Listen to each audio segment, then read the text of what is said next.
प्यारे बच्चों, अस्सलामु अलैकुम and welcome to all of you. मैं Mohammad Isaq Arif, teacher Jamia Ghuniyatul Uloom Akhtiyarpur, mathematics class from home के लेसन नंबर 8 के साथ आपकी खिदमत में हाजिर हुआ हूँ। प्यारे बच्चों, मुझे उम्मीद है कि आप सभी बच्चे अपने अपने घरों पर बखैर आफियत होंगे और आप ज़रूर ये दुआ कर रहे होंगे कि जिस मुसीबत में आज पूरी दुनिया गिरफ्तार है, अल्लाह ताला उस मुसीबत से हम सबको जल्द अज जल्द नजात अता करे। प्यारे बच्चों, आज के लेसन में मैं आपको आपकी टेक्स्ट बुक के चैप्टर नंबर 5 अरिथमेटिक प्रोग्रेशन के एक्सरसाइज नंबर 5.2 के क्वेश्चन नंबर 6, 7, 8, 9, 10 और 11 को कैसे सॉल्व करना है ये समझाने की कोशिश करूंगा। प्यारे बच्चों, जो 6th क्वेश्चन आपके एक्सरसाइज नंबर 5.2 में दिया हुआ है वो है check whether -150 is a term of the AP 11, 8, 5, 2 and so on. एक AP दिया हुआ है जिसकी फर्स्ट टर्म है 11, सेकंड टर्म है 8, थर्ड टर्म है 5 और फोर्थ टर्म 2। आपने मालूम करना है कि जब हम इस AP को आगे बढ़ाएंगे तो क्या -150 भी इसमें आ सकता है कहीं या नहीं, क्या -150 इसकी टर्म होगी या नहीं। तो इसको सॉल्व करने के लिए प्यारे बच्चों आप लिखेंगे कि the given AP is 11, 8, -5, 2 and so on। तो आप लिखेंगे here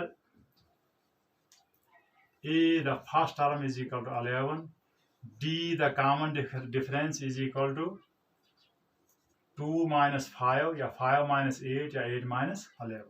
तो मैं लिखूंगा 2 minus 5 is equal to -3।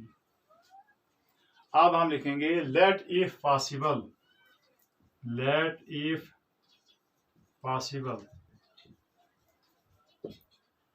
an is equal to -150। फर्ज करो अगर मुमकिन हो सके तो -150 जो है वो nth टर्म है।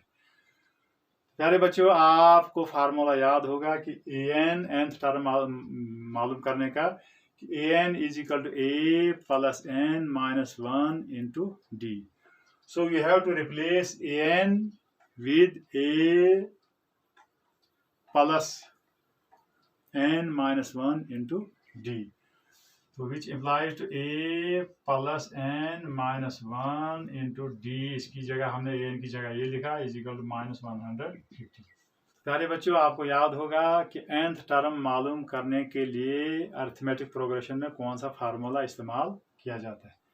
आपने पढ़ा था कि an nth term is equal to a plus n minus 1 into d। So we have to replace an with a plus n minus 1 into d। हम an की जगह पर लिखेंगे a plus n minus 1 into d is equal to -150। अब values put करेंगे हम। a की वैल्यू है 11, 11 प्लस n मालूम नहीं है, इसको लिखेंगे ऐसे ही n minus 1। d है हमारे पास -3, तो हम लिखेंगे -3 is equal to -150, which implies to 11। अब -3 से n minus 1 को मल्टीप्लाई करना है, तो जब -3 से n को मल्टीप्लाई करेंगे ये बनेगा -3n, और -3 से -1 को मल्टीप्लाई करेंगे ये बनेगा +3 इज इक्वल टू -150। 11 प्लस -3 से n को भी और -3 से -1 को भी मल्टीप्लाई किया, आ गया -3n + 3, which implies to -3n is equal to -150। और ये 11 + 3 हो गया 14, 14 उधर जाके बनेगा -14, which implies to -3n is equal to -150 -14 होता है -164, which implies to n is equal to -164। ये -3 उधर ट्रांसपोज होके बनेगा -3, minus will get cancel is equal to 164/3। सारे बच्चों, आपने देख लिया n बन गया हमारे पास 164/3। अब 3 से 164 डिवाइड पूरा नहीं होता है, तो इसका मतलब ये हुआ कि n जो है वो एक नेचुरल नंबर नहीं है। तो अब आप लिखेंगे it is not possible as n is to be a natural number।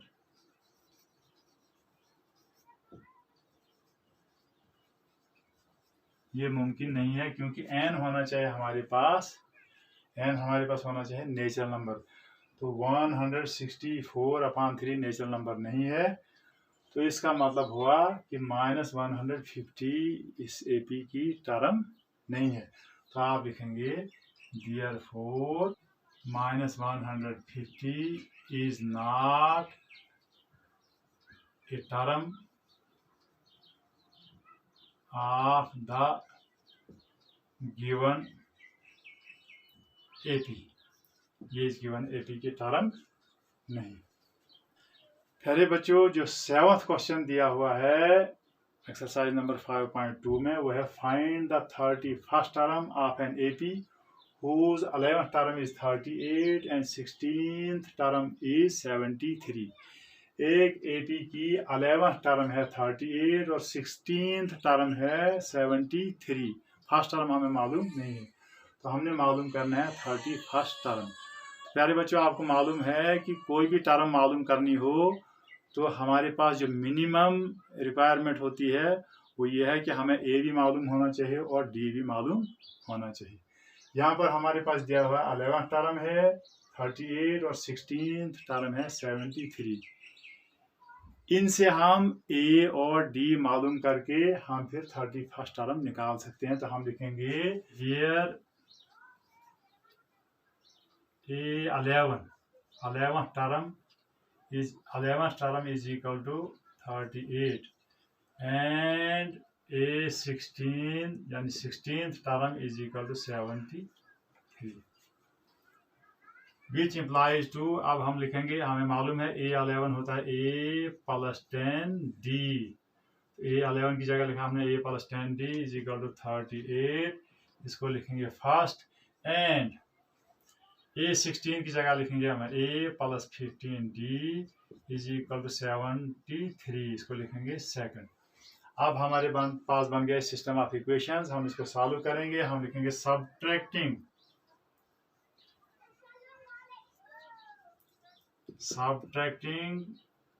First from second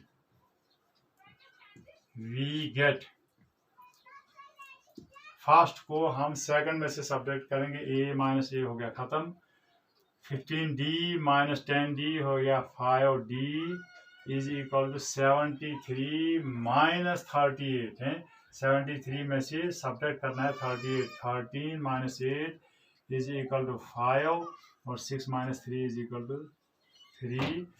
73 में से 38 आ गया 35, which implies to D is equal to 35/5 is equal to 5 7 35, ये आएगा 7। D निकल गया 7। यार बच्चों, आप लिखेंगे putting D is equal to 7 in first. अब फर्स्ट इक्वेशन में हम वैल्यू D की पुट करेंगे 7, वी गेट, हमें क्या हासिल होगा, first equation A + 10 × 7 is equal to 38, which implies to A + 10 7 are 70 is equal to 38, which implies to A is equal to 38 - 70 is equal to -32। 38 - 70 is equal to -32। अब A की value बन गई -32 और D हमारे पास निकल गया 7। तो अब हम निकाल सकते हैं 31st टर्म। तो हम लिखेंगे therefore 31st term A31 is equal to A + 30D वो इज इक्वल टू ए की जगह हम लिखेंगे -32 प्लस 30, डी की जगह हम लिखेंगे 7 इज इक्वल टू -32 प्लस 7 से इसको मल्टीप्लाई करेंगे 30 को 7 0 0 7 3 21 बन गया -32 प्लस 210 इज इक्वल टू 178 बन जाएगी। 210 में से जब 32 को सब्ट्रैक्ट करेंगे 178, तो 31st टर्म हमारे पास बन गई 178। तो बच्चों क्वेश्चन नंबर 8 है an AP consist of 50 terms. एक एपी में 50 टर्म्स हैं। Of its third term is 12। Third term जो है वो 12 है and the last term is 106। Last term 106 है। Find the 29th term. आप इसी तरीके से आपने इसको भी निकालना है। Find the 29th term. प्यारे बच्चों इसको सॉल्व करने के लिए आप लिखेंगे here n is equal to 50। 50 terms हैं इसमें, 50 टर्म्स, तो आप लिखेंगे n इज इक्वल टू 50। अब third term is 12, a3 is equal to 12 and last term, तो लास्ट टर्म कौन होगी a50। a50 is equal to 106। Applies to a3 की जगह हम लिखेंगे a plus 2d is equal to 12, इसको लिखेंगे first, and a plus 49d is equal to 106, इसको लिखेंगे सेकंड। तो अब बिल्कुल उसी तरीके से इसको भी सॉल्व करेंगे। हम लिखेंगे subtracting first from second we get, second में से फर्स्ट को सब्ट्रैक्ट करेंगे, a माइनस ए 0, 49, d में से 2d हो गया 47, d इज इक्वल टू 106 में से 12 निकलेगा तो ये बनेगा 94, which implies to d is equal to 94 upon 47, ये होगा 47 1 47, 47 2 94 इज इक्वल टू 2, तो d निकल गया 2। अब वैसे ही आप लिखेंगे putting d is equal to 2 in first we gate.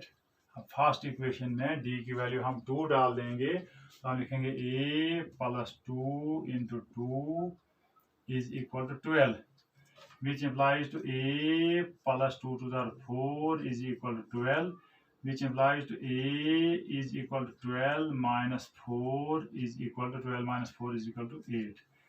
a निकल गया 8, d निकल गया 2। अब आप 29th टर्म निकाल सकते हैं, तो आप लिखेंगे therefore a29 is equal to a plus 28d is equal to a की जगह आप लिखेंगे 8 प्लस 28, डी की जगह आप लिखेंगे 2, वो is equal to 8 plus 56, 28 to 56, तो 56 प्लस 8 इज इक्वल टू 64। तो 29th टर्म जो है, therefore 29th term of the AP is 64। ये आप लिखेंगे therefore 29th term of the AP is 64। प्यारे बच्चों ऐसे ही क्वेश्चन नंबर 9 है, बहुत आसान है ये भी। If the third and the 9th term of an AP are 4 and -8 respectively. Third term है 4 और 9th टर्म है -8, which term of this AP is 0। बताओ जी 0 इस AP की कौन सी टर्म होगी। तो इसको सॉल्व करने के लिए प्यारे बच्चों आप लिखेंगे हियर ए, यहाँ पर दिया है third and 9th term, a3 is equal to 4 and a9 9th term is equal to -8, which implies to a plus 2d is equal to 4. इसको आप लिखेंगे फर्स्ट, एंड इसको लिखेंगे a plus 8d is equal to -8, इसको लिखेंगे second. अब ऐसे ही यहाँ सिस्टम ऑफ इक्वेशंस को हम सॉल्व करेंगे। हम लिखेंगे subtracting first from second we get, तो आप a माइनस a हो गया 0, ad माइनस 2d हो गया 6d इज इक्वल टू -8 में से सब्ट्रैक्ट करना है 4, -8 में से सब्ट्रैक्ट करना है 4, तो बनेगा -8 -4 हो गया -12, 6d is equal to -12 which implies to d is equal to -12, 6 transpose होके बनेगा अपॉन 6, 6 1 6, 6 2 12 इज इक्वल टू -2, तो d निकल गया -2। अब आप d की वैल्यू पुट करेंगे -2 इन फर्स्ट, तो अब हम लिखेंगे putting d is equal to -2 in first we get, first equation ये है a plus 2 into d -2 is equal to 4, which implies to a plus 2 to -4, ये बनेगा -4 is equal to 4, which implies to a is equal to -4 उधर जाकर बनेगा +4 is equal to a is equal to 4 plus 4 is equal to 8, तो first term हो गई 8, d common difference -2, first term आ गई 8। तो अब हम लिखेंगे let an is equal to 0, फर्ज करो जी 0th टर्म है, तो therefore a plus n minus 1 d is equal to 0। अब हम वैल्यूज पुट करेंगे विच इम्प्लाइज टू a की जगह हम लिखेंगे 8 प्लस n -1, n मालूम नहीं है तो n -1, d की जगह हम लिखेंगे -2, तो आप लिखेंगे which implies to is equal to 0, which implies to 8 -2 से इसको मल्टीप्लाई करेंगे n -1 को -2n, और -2 को -1 से बनेगा +2 is equal to 0, which implies to 8 + 2 हो गया 10, इसका मतलब है -2n इज इक्वल टू 10 उधर जाकर बनेगा -10, which implies to n is equal to -10 upon -2, which implies to n is equal to minus cancel, 2 1 are 2, 2 5 are 10, n is equal to 5. Therefore 0 is the fifth term. अब n निकल गया 5, तो therefore 0 is the fifth term of the given AP. इस AP की fifth term जो है वो है 0। प्यारे बच्चों, जो क्वेश्चन नंबर 10 आपके एक्सरसाइज नंबर 5.2 में दिया हुआ है वह है the 17th term of an AP exceeds its 10th term by 7। 17th term है एपी की, वो 10th टर्म से 7 ज्यादा है। फाइंड द कॉमन डिफरेंस, आपने कॉमन डिफरेंस मालूम करना है। तो इसको सॉल्व करने के लिए प्यारे बच्चों आप लिखोगे we are given that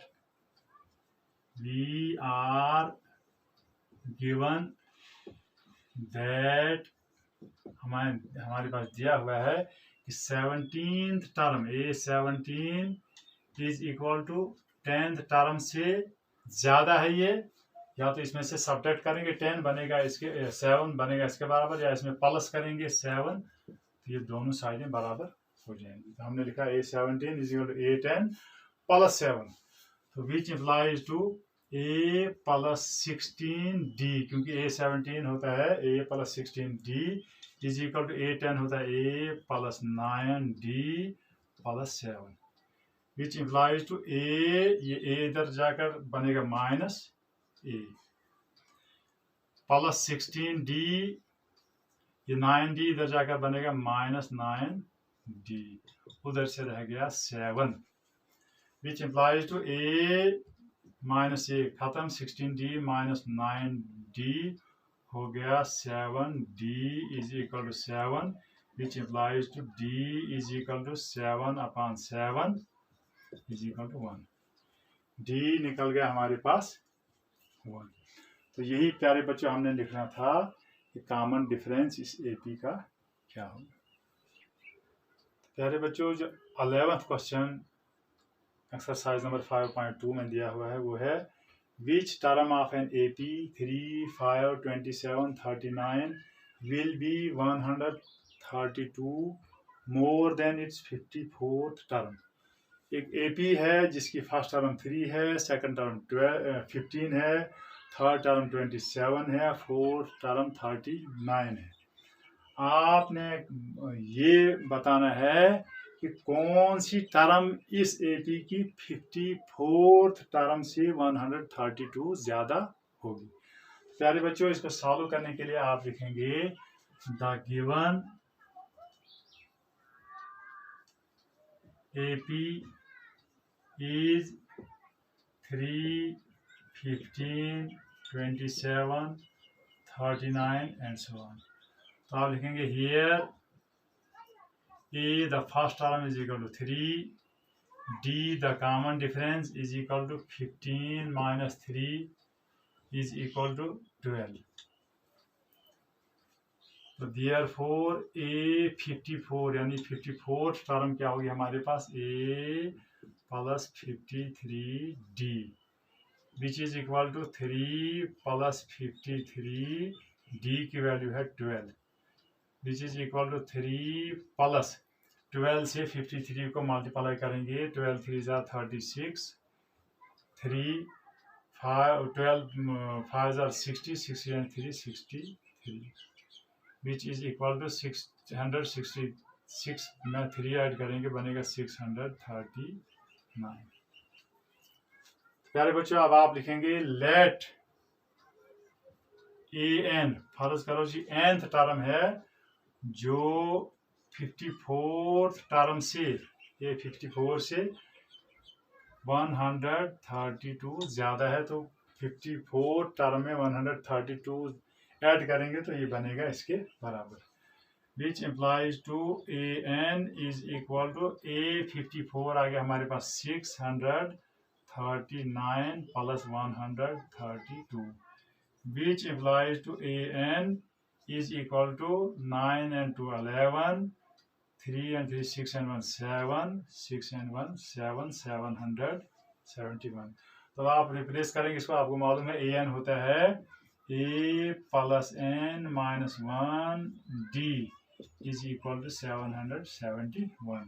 values put करेंगे, a की वैल्यू है हमारे पास 3 प्लस n माइनस 1, n मालूम नहीं है इसको ऐसे ही लिखेंगे, d की वैल्यू हमारे पास है d हमारे पास है 12, तो हम लिखेंगे 12 is equal to 771 which implies to 3 plus 12 से इसको मल्टीप्लाई n माइनस 1 को आएगा 12n minus 12 is equal to 771 which implies to 3 minus 12 होता है -9, -9 को जब उधर ट्रांसपोज करेंगे बनेगा +9, तो ये हो गया 12n is equal to 771 plus 9 which implies to 12n is equal to 9 and 1 10, 1 7 and 1 8, 780 which implies to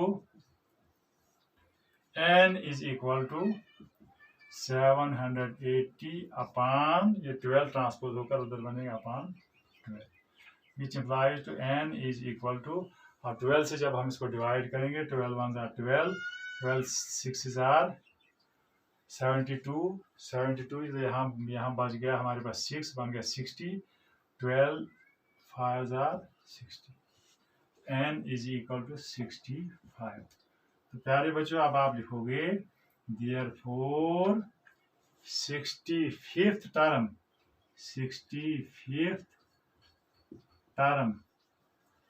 is 132 more than 54th term। प्यारे बच्चों ये आपकी एक्सरसाइज नंबर 5.2 के क्वेश्चन नंबर 6, 7, 8, 9, 10 और 11 को सॉल्व करने का तरीका था। मुझे उम्मीद है कि आप इन तमाम क्वेश्चंस को एक एक बार फिर अपनी कॉपी पर निकालेंगे ताकि आपको ज़्यादा से ज़्यादा प्रैक्टिस हो जाए और आपके जहन में बैठ जाए। शुक्रिया।